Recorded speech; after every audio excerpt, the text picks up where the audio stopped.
అధ్యక్ష, విద్య పైన తెలుగుదేశం పార్టీకి ఎప్పుడు ఒక బాధ్యతగా స్వీకరించింది.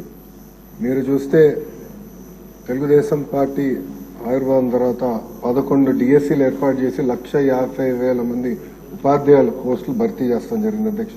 నాకన్నా మీకే బాగా తెలిసింది. దాంట్లో అధ్యక్ష 9 డిఎస్సీలు చంద్రబాబు నాయుడు గారు గౌరవ ముఖ్యమంత్రి గారు నాయకత్వంలో కూడా జరిగింది అధ్యక్ష.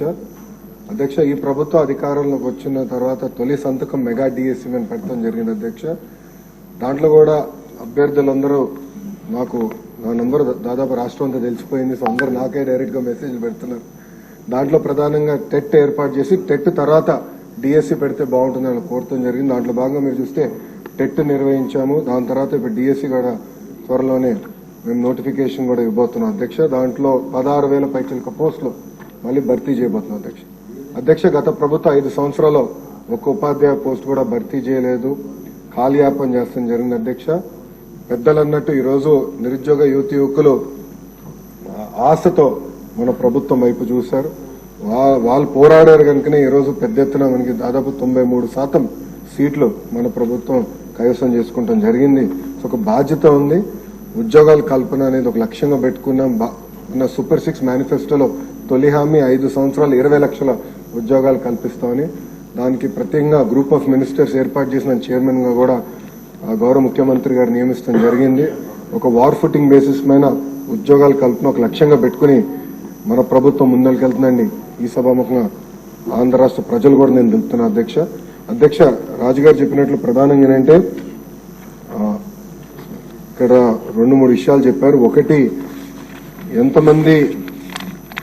ఎంతమందికి ఇంకా అంటే వేకెన్సీస్ ఎంతమందికి ఆర్డర్స్ అనేది ఇష్యూ చేశామనే దానిపైన ఒక డిస్కషన్ ఉంది అధ్యక్ష. గత ప్రభుత్వం నోటిఫై చేసిన వేకెన్సీస్ 4,534 అధ్యక్ష. దాంట్లో అపాయింట్మెంట్ ఆర్డర్స్ ఇప్పటికి ఇచ్చింది 3,939, అంటే ఒక 600, సుమారుగా ఒక 600 వేకెన్సీస్ ఉన్నాయి.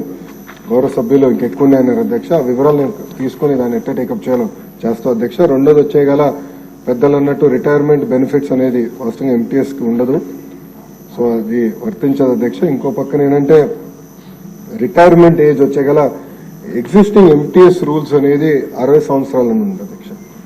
సో అది గౌరవ సభ్యులు కోరారు. అది నేను అధికారులతో చర్చించి మాకు గౌరవ ముఖ్యమంత్రి గారితో రివ్యూ మీటింగ్ అయినప్పుడు అది ఎట్లా టేకప్ చేయాలో అది కూడా డిస్కస్ చేస్తాను అధ్యక్ష. మీరు చూస్తే చాలా స్పష్టంగా నేను చెప్పదలుచుకుంది ఏంటంటే 1998 డిఎస్సీలో 22,542 పోస్టులు శాంక్షన్ అవుతే ఫిల్ అయింది 18,008 పోస్టులు, అంటే పెండింగ్ 4,534 పోస్టులు క్యారీ ఫార్వర్డ్. దాంట్లో 3,939 పోస్టులు ఎంటీఎస్ ద్వారా అపాయింట్మెంట్ అయింది. మిగిలింది 595 పోస్టులు అధ్యక్ష. ఫస్ట్ ఆ నంబర్ వస్తాం అధ్యక్ష. దెన్ బ్యాలెన్స్ మీరు చెప్పినట్లు ఎట్లా టేకప్ చేయాలో గౌరవ ముఖ్యమంత్రి గారితో చర్చించి టేకప్ చేస్తాం. మీరు అన్నట్టు పాదయాత్రలో కూడా 1998 డిఎస్సీ మెంబర్స్ నన్ను కలిశారు. గత 5 నెలల్లో కూడా ప్రజా దర్బార్లో కూడా నేను కలుస్తాం జరిగింది. సో సబ్జెక్టు నాకు అవగాహన ఉంది అధ్యక్ష. ఒక పద్ధతి ప్రకారం ఇది ముందలు తీసుకెళ్తాం. ఇది ఇంతేకాకుండా అధ్యక్ష, నిరుద్యోగ యువకులు ఒక హామీ వదలుచుకున్నాను అధ్యక్ష. నేను అధికారులు కూడా నేను చెప్పింది ఏంటంటే అసలు డిఎస్పీ పైన గతంలో ఎన్ని కేసులు పడినాయి, దేనివల్ల పడినాయి, ఎందుకంటే ప్రభుత్వం మనమే మేజర్ లిటిగెంట్ అవుతున్నాం, అట్లా కాదు. గతంలో పడిన కేసులన్నీ స్టడీ చేయండి. స్టడీ చేసి ఇప్పుడు ఇచ్చే డిఎస్సీ నోటిఫికేషన్ పకడ్బందీగా ఇవ్వండి. అందరికీ ఆమోదమైన డిఎస్సీ నోటిఫికేషన్ ఇవ్వాలి. ఇది మళ్ళీ ఒక లీగల్ లిటిగేషన్ లోకి వెళ్ళకూడదు అని చాలా స్పష్టంగా నేను చెప్తాం జరిగింది. అధికారులు కూడా చాలా టైం పెట్టారు దానిపైన అధ్యక్ష. మీ అందరి సహకారంతో one of the best notification త్వరలో మేము ఇవ్వబోతున్నాం. యుద్ధ ప్రాతిపదికంగా పెండింగ్ ఉపాధ్యాయ పోస్టులని కూడా వచ్చే సంవత్సరంలో మేము భర్తీ చేస్తాం. థ్యాంక్ యూ అధ్యక్ష.